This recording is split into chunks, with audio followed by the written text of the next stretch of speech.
At about 10 o'clock in the morning of October the 17th, 1781, outside the small tobacco port of Yorktown in Virginia, a lone drummer mounted the parapet of the besieged British lines, beating the call for a parley.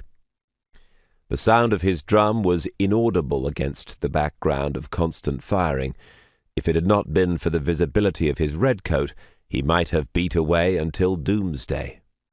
He was followed by an officer holding up a white handkerchief and carrying a message proposing negotiations for surrender. The roar of American and French cannon suddenly ceased. Ebenezer Denny, a junior officer in the Pennsylvania line of the Continental Army, described how, when the firing ceased, I had never heard a drum equal to it, the most delightful music to us all. The troops on either side stared in silence at one another from a distance of less than 200 yards.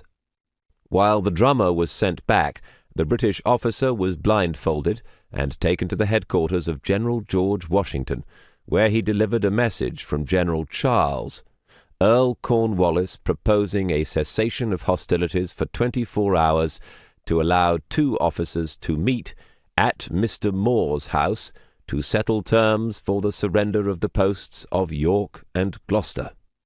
The request was refused, pending the submission of more detailed terms of surrender in writing. The opposing artillery resumed firing throughout the afternoon, but the battle was really over.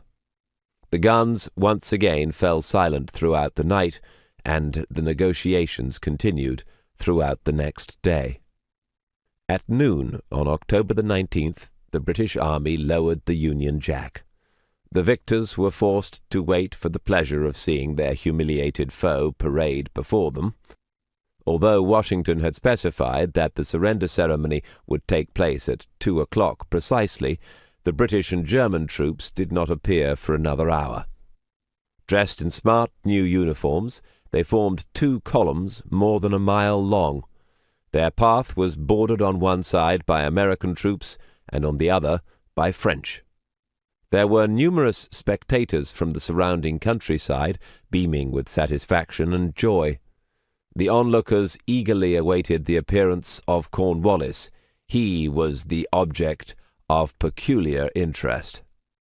A surgeon in the Continental Army, James Thatcher, described how every eye was ready to gaze on the humiliated commander, but Cornwallis disappointed their eager expectations by pleading illness or pretending indisposition.